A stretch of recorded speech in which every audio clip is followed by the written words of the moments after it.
Cada vez me convenzo más de que nunca veremos un avivamiento en los Estados Unidos a menos que los cristianos cumplan con ciertos requisitos bíblicos para que ese avivamiento tenga lugar. Las grandes multitudes se reúnen. La maravillosa colaboración de las iglesias y las puertas que se abren para ministrar no tienen precedentes. Todos son pruebas de que Dios se está moviendo. Pero el avivamiento arrasador que muchos cristianos anhelan y por el cual han orado aún no ha llegado, aunque hay evidencias de que podría estar preparándose. Cuando Dios mira desde el cielo y ve el estado actual de la fe cristiana en los Estados Unidos, me parece que debe sentirse apenado. Miles de cristianos han dejado su primer amor. Otros no son ni fríos ni calientes. Como Dios le dice a la iglesia en la Odisea, dices: soy rico, me he enriquecido y no me hace falta nada. Pero no te das cuenta de cuán infeliz, miserable, pobre, ciego y desnudo eres tú. Apocalipsis 3:17. La iglesia en los Estados Unidos está bien organizada. Parecería que hay fondos ilimitados disponibles. Por todos lados se levantan nuevos edificios de iglesias. Parece que no nos falta nada. Pero no puedo dejar de escuchar una y otra vez las mismas palabras ardientes que penetran en nuestra alma. Pero no te das cuenta de cuán infeliz y miserable, pobre, ciego y desnudo eres tú. Ha llegado el momento de llamar a los cristianos al arrepentimiento. La Biblia enseña que hay tres clases de personas. Primero, el hombre o la mujer natural. Al respecto dice: él no tiene el Espíritu, no acepta lo que procede del Espíritu de Dios, pues para él son locura, no puede entenderlo, porque hay que discernirlo espiritualmente. 1 Corintios 2:24. La Biblia enseña que cada ser humano que nace en el mundo nace en pecado, y es por naturaleza hijo de ira. Todos estamos separados de Dios y totalmente desvalidos. Sin embargo, esta persona natural suele ponerse una careta de religiosidad, esforzarse por agradar a Dios por sus propios medios.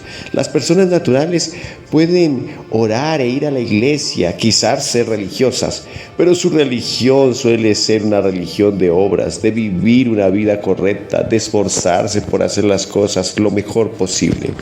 La Biblia enseña claramente que ninguno de nosotros puede mejorar nuestra naturaleza caída por nosotros mismos, con nuestras fuerzas y a partir de nosotros. No podemos agradar a Dios. Por mucho que oremos, por muchas obras buenas que hagamos, no podemos llegar a ser aceptables a los ojos de Dios. La persona natural puede ser culta, capaz, educada, refinada, según el desarrollo de sus dones naturales, llegar a ser un magnífico espécimen humano. Pero la persona natural es, según la palabra de Dios, totalmente incapaz de conocer o comprender las cosas de Dios. Hay una sola cosa que los hombres y las mujeres naturales pueden hacer: arrepentirse de sus pecados y aceptar por la fe a Jesucristo. Segundo, hay un grupo que algunos han llamado cristianos carnales. El apóstol Pablo dice en 1 Corintios 3:1: yo, hermanos, no pude dirigirme a ustedes como a espirituales, sino como a inmaduros, a apenas niños en Cristo. Los cristianos carnales son personas que continuamente contristan al Espíritu Santo con su carácter, su susceptibilidad, su irritabilidad, su falta de oración o su amor a sí mismos. Estas señales son una clara realidad de una condición de niños en Cristo. Estas personas viven una vida mundana. Un tercer grupo son los cristianos espirituales. La persona en la que mora el Espíritu Santo, dice la palabra de Dios, es capaz de entender las verdades espirituales. Los hombres o mujeres espirituales quizás no tengan estudios universitarios, pero pueden saber más de Dios que un académico que no ha nacido de nuevo, o un líder con gran conocimiento teológico que no ha sido santificado ni consagrado.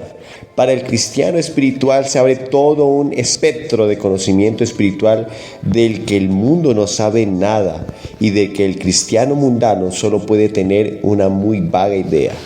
La pregunta que se nos plantea es: ¿cómo puede un cristiano carnal convertirse en un cristiano espiritual? Quizá hubo algún tiempo en que usted era un cristiano espiritual, aún conservaba su primer amor y su corazón ardía de amor por Dios. Pero algo sucedió en el camino, algo ha perturbado su relación con Dios y usted ya no tiene el gozo, la paz y el entusiasmo que alguna vez tuvo. Ya no se toma el tiempo para leer la Biblia. Sus tiempos de oración son escasos. Su interés en las cosas espirituales se han desvanecido y sin embargo siente una gran hambre de Dios. Un ansia en su alma por el gozo y la victoria que ha visto en la vida de otros. Usted anhela tener ese gozo en su alma, tener esa emoción en su corazón. Quiere volver a conocer el poder de la oración. La Biblia enseña que podemos tener una gloriosa victoria diaria. La Biblia dice: así el pecado no tendrá dominio sobre ustedes porque ya no están bajo la ley sino bajo la gracia. Romanos 6:14. Pablo escribió a los romanos en el capítulo 7 y verso 24: soy un pobre miserable, ¿quién me librará de este cuerpo mortal? Y luego responde de esta forma su propia pregunta: gracias a Dios por medio de Jesucristo nuestro Señor y Salvador. Romanos 7:25. En Romanos 8 también podemos leer en el verso 2: pues por medio de él la ley del Espíritu de vida me ha librado de la ley del pecado y de la muerte. Y en 1 Corintios 15:57 dice: pero gracias a Dios que nos da la victoria por medio de nuestro Señor Jesucristo. Desde el punto de vista divino, un cristiano vencido es algo anormal. Son miembros paralizados del cuerpo de Cristo. Apartarse y ser un cristiano carnal o tibio no solo es inexcusable, también es incompatible con la experiencia cristiana normal. Son estados que producen un régimen de contradicción. Dado que el Cristo vivo habita dentro de cada uno de los que han aceptado como su Salvador y Señor, no hay jamás ninguna razón para estar en derrota. No hay enemigo demasiado poderoso para Cristo. Toda tentación puede ser resistida. Si usted, siendo cristiano, es vencido por el enemigo, la explicación más sencilla a su situación es que usted le ha negado a Cristo el lugar de su preeminencia que le corresponde en su corazón. El destronamiento de Cristo siempre produce fracaso en la guerra espiritual. Es Cristo y solo Cristo quien puede darle una vida victoriosa diaria de forma continua. No obstante, la Biblia enseña que cada cristiano tiene 3 enemigos. El primer enemigo con el que debemos contender es el mundo. Ahora bien, el mundo significa este mundo malvado presente, el gran sistema del mal que nos rodea. Es todo lo que está a nuestro alrededor y tiende a hacernos pecar. El mundo se puede referir a las personas malas de este mundo o a las cosas de este mundo. Ciertas cosas de la vida ordinaria no son pecaminosas en sí mismas, pero pueden llevarnos a pecar si abusamos de ellas. Abuso significa literalmente uso excesivo, y en muchos casos el uso excesivo de cosas legítimas conducen al pecado. Pensar sobre las necesidades de la vida y ocuparse de la familia es esencial, pero esto puede degenerar en ansiedad. Y entonces, como Cristo nos recuerda, los cuidados de esta vida ahogan la semilla espiritual en el corazón. Marcos 4:19. Ganar dinero es necesario para la vida diaria, pero el afán de ganar dinero puede degenerar en el amor por el dinero, y entonces el engaño de las riquezas pueden entrar en nuestro corazón y arruinar nuestra vida espiritual. La Biblia nos amonesta: no amen el mundo ni nada de lo que hay en el mundo. 1 Juan 2:15. El segundo enemigo del cristiano es la carne. Pablo dijo: yo sé que en mí, es decir, en mi naturaleza pecaminosa, nada bueno habita. Aún deseo hacer lo bueno, pero no soy capaz de hacerlo. Romanos 7:10. La Biblia enseña que la carne es la naturaleza humana caída. Es el principio corrupto del pecado, la naturaleza humana que los hombres y las mujeres naturales han heredado de sus primogenitores caídos.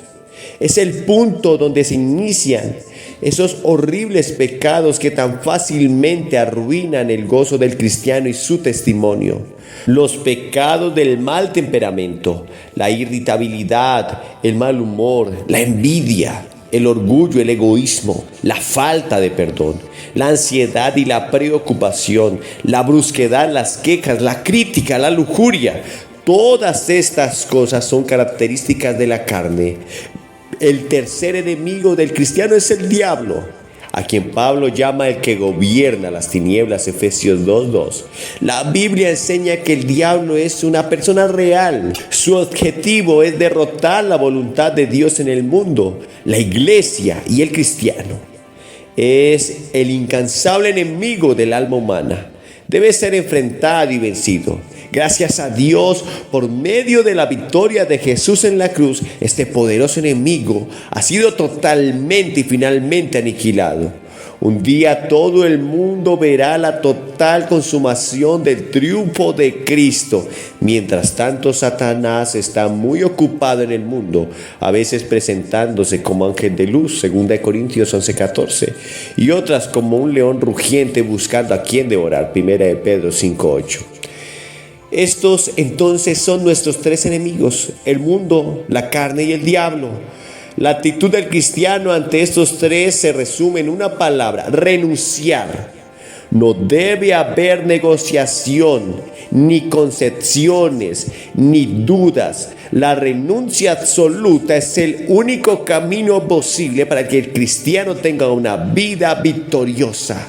Si usted es cristiano, no hay excusa para no tener victoria diaria en su vida. Renunciando al pecado y permitiendo por la fe que el Espíritu Santo tenga el control de su vida.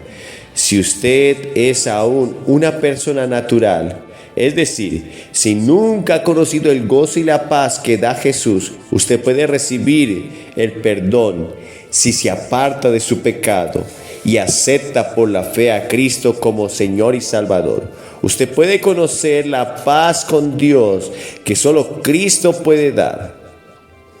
¿Por qué no acude ahora mismo? Amigo, le invito a que acepte a Cristo en su corazón, que busque una iglesia cristiana y empiece un proceso de santificación en su propia vida por medio del Espíritu Santo y la palabra de Dios.